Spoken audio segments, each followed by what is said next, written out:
Hello everyone. Today we will study what are the various principles of design with respect to fashion design. The principles of design are the rules by which a designer uses the various elements like line, shape, form, color and texture. 5 principles are balance, proportion or scale, harmony, rhythm and emphasis. First we will study what is balance. Balance is created when parts of a design are equally distributed to create a sense of stability. It can be physical balance as well as visual balance. The different types of balance are symmetrical or a formal balance, asymmetrical or informal balance, radial balance, vertical balance and horizontal balance. Again here vertical and horizontal balance are part of the symmetrical balance. First we study the symmetrical or the formal balance.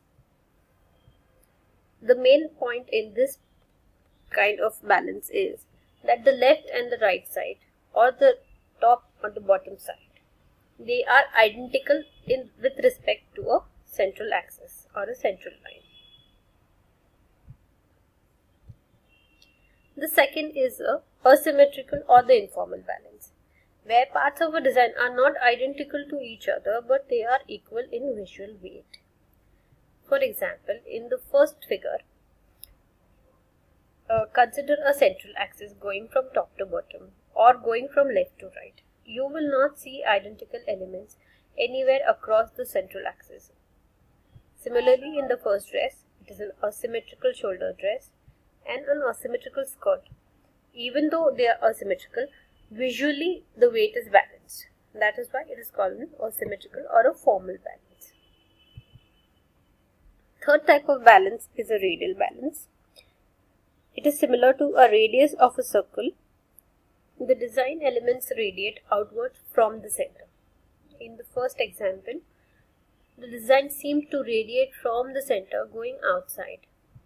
Similarly here and here, it is seemingly going outside. So this type of examples in which the arrangement is from center towards the outside is called a radial balance.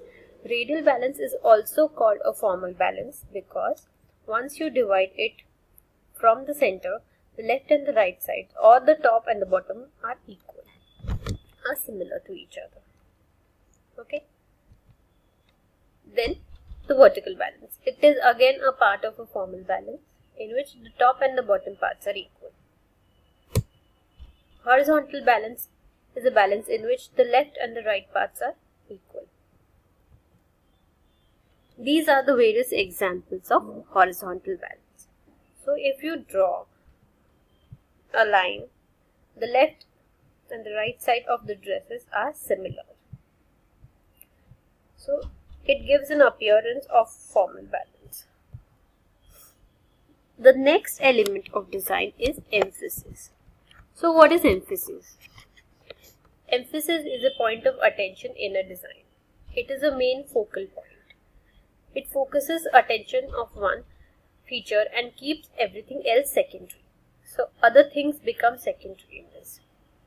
It is the feature in which attracts everyone's eyes. Again, it is a focal point. There are various ways in which we can create emphasis. It can be created through size, placement, color and use of lines. This is called the most personal aspect of a design.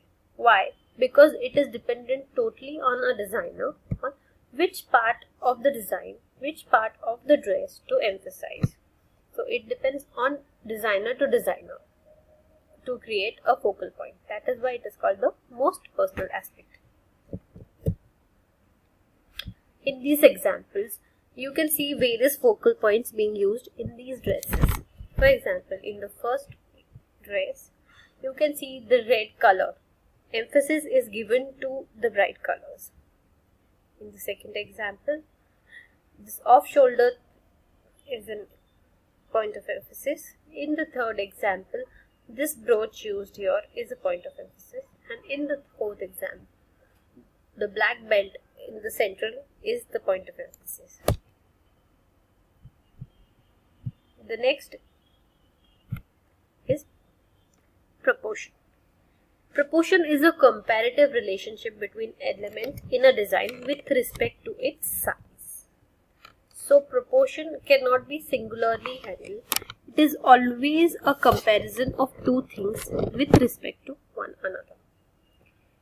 The ratio of one part to the whole, so that things just look right. In these examples, we can see three dresses.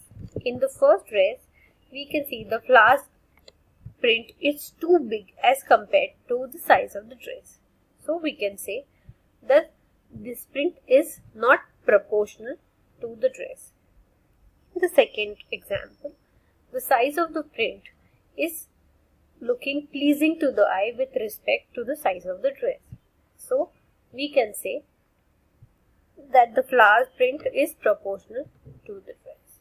In the third example, the print is seemingly little smaller than what is pleasing to the eye. Still, as compared to the first one, the second and the third prints are in proportion to the size of the garment. The next is rhythm. So what is rhythm? Rhythm is defined as a continuous, recurrent, organized movement. It is similar to you can compare it to the rhythm in music, in which it goes from one beat to another in a systematic manner after repeated intervals of time. So it allows for underlying unity and variety in a design. We can create rhythm in 5 different ways.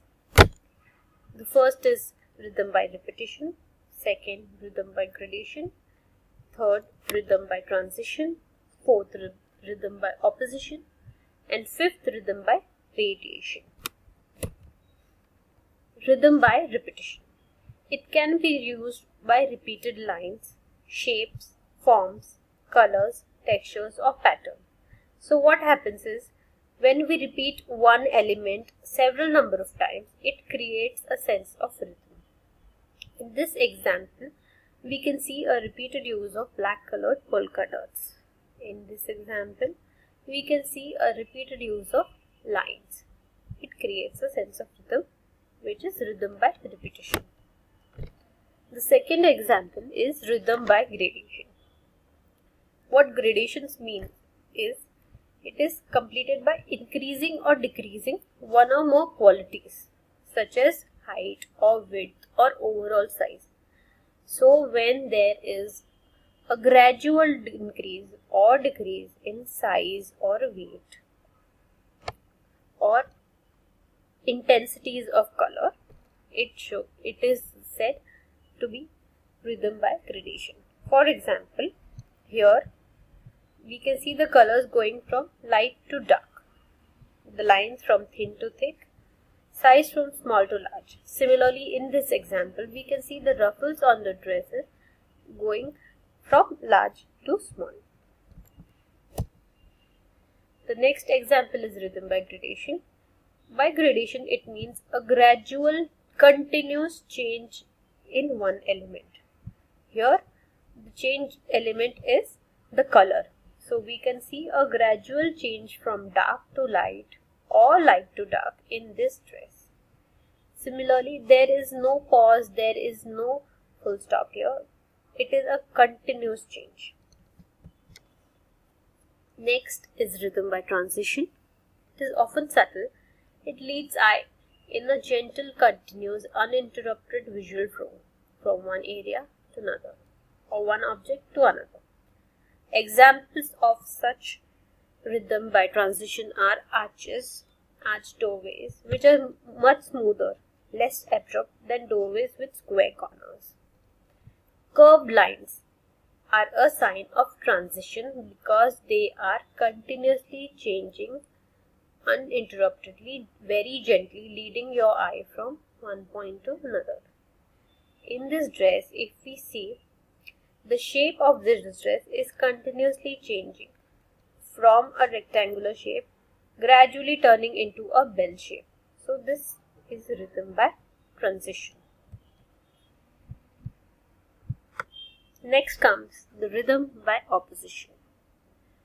What it means is, it is the direct placement of lines, forms, colors to create opposition by an abrupt change. Till now we were studying rhythm by gradual and various changes, but now we will study rhythm by abrupt change. For example, ornate objects placed in a simple background. It creates an abrupt change. Old versus new, complementary colors next to each other, intersecting lines and square corners. What we mean by these examples is, all the objects given in these examples are opposite to each other. That is why they give a sense of vibration to each other and they emphasize each other. That is why it is rhythm by opposition. In this example, we can see the various garments in which rhythm by opposition is achieved through colors. Then comes rhythm by radiation. Here, all parts of the composition are balanced and repeated around a central axis.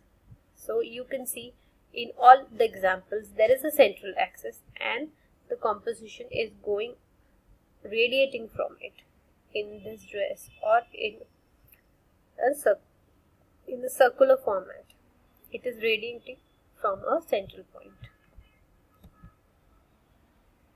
Next, harmony, the blending of all components of a design. It is a pleasing relationship within the design in color, texture, size and line. Harmony is achieved when unity and variety are effectively combined. Harmony by unity. Unity is applying consistent use of lines, color and texture within a design to be harmonious. Unity can be achieved through matching and coordination. In this example, we can say that unity is achieved through the use of black color. Harmony by variety. Variety can relieve the monotony by giving the eye a number of different details to look at. In this example, there are a lot of details given in the top and a lot of details in the form of ruffles in the skirt. So when you see this dress as a whole, you have a lot of things to see to. So which relieves monotony in a design. So how is harmony achieved in this example? What can you say? Unity is achieved by the repetition of red and black colors. So there is a repeated use of red here and black color. Variety is achieved by the texture given below the belt and the flower above. These two elements add variety to this design. Similarly, in the next example, the neutral colors of the entire dress, the vertical lines, the brown repeats give unity to the design and the variety is achieved through the horizontal belt. Again in this example, how do you think harmony is achieved? Here, the unity aspect of harmony is achieved through the grey lines throughout, fitted and repeating lines. Variety is achieved by adding bows and interest slit in the front of the dress. So these were all the various principles of design with respect to fashion design. Thank you so much for listening to this video.